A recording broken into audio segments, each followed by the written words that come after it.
It is a great honor to be part of this workshop on migrant worker families development through the integrated system approach, an initiative that reflects Sri Lanka's unwavering commitment to enhancing the lives of families and migrant workers. Migration is undoubtedly an integral part of Sri Lanka's socio-economic landscape.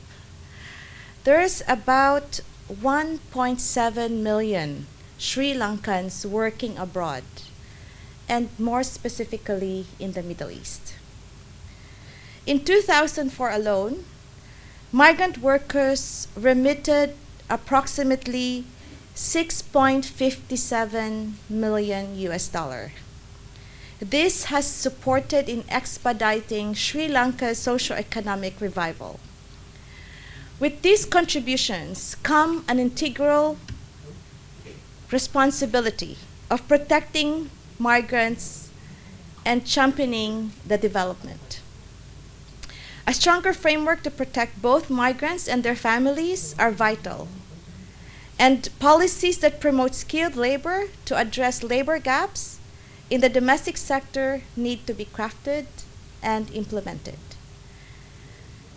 These efforts are spearheaded globally under the Global Compact for Safe, Orderly, and Regular Migration, or in GCM for short.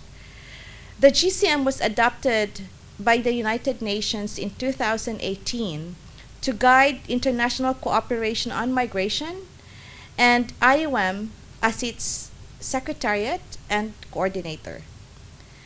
Sri Lanka is a signatory to this pact. In fact, I am very proud to say that Sri Lanka is now a GCM champion country. In Asia-Pacific region, there's only 8 countries that is a GCM champion country, and Sri Lanka is one of the 8 champion countries in Asia-Pacific. Globally, there's only 37 countries that are GCM champion country, and Sri Lanka is one of the 37 countries championing GCM. Our efforts in spearheading the work in GCM is not isolated. Together with the wider United Nations network, United Nations Sri Lanka, we are acting in concert to assist the government and people in Sri Lanka in realizing the potential of migration through the United Nations Network on Migration. The UNM was first launched in 2020 and was reinvigorated earlier this year. So today's workshop on developing migrant families through integrated approach directly contributes to several GCM priority objectives. To name a few, Objective 1, data-driven policy. This supports in collection and use of disaggregated data on migrant families to inform evidence-based policymaking and program design. Objective 6, on fair and ethical recruitment. This promotes decent work conditions and ethical recruitment practices, especially for women, migrant workers, and those in lower skilled occupation.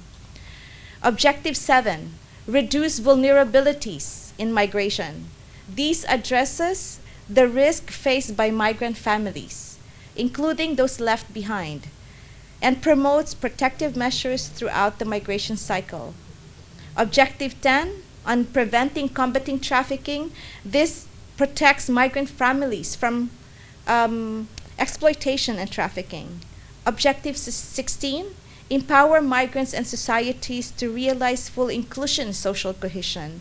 This encourages inclusive labor markets and full participation of migrant workers, which also benefit their family. Objective 18, invest in skills development and facilitate mutual recognition. This supports the economic empowerment of migrants and their families through skills development and recognition qualification. 20, faster, safer, cheaper remittances. This maximizes the developmental impact of remittances for families, improving their financial inclusion and economic resilience. Last but not the least, on Objective 21, return and reintegration, and this has been mentioned by Additional Secretary Yalagama on the work that we have been supporting on the reintegration of families. So IOM globally shows that migration is often a decision that yields opportunity and advancement.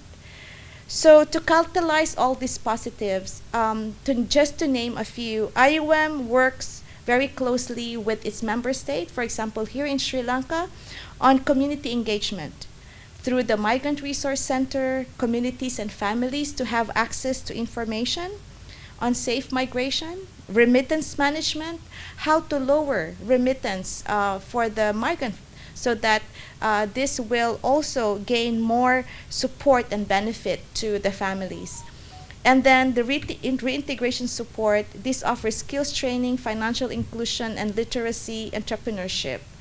So ladies and gentlemen, moving forward, I do hope that today's workshop promised to be a commitment to action and a platform to exchange knowledge, shape policies, and strengthen our efforts to support the migrants.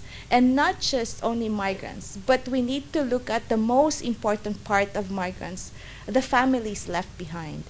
So I do hope and thank that you will have a successful workshop today, and I thank the leadership of the Deputy Minister of Foreign Employment and Foreign Affairs, and thank you again, and I hope to continue supporting this important initiative in the next few years to come.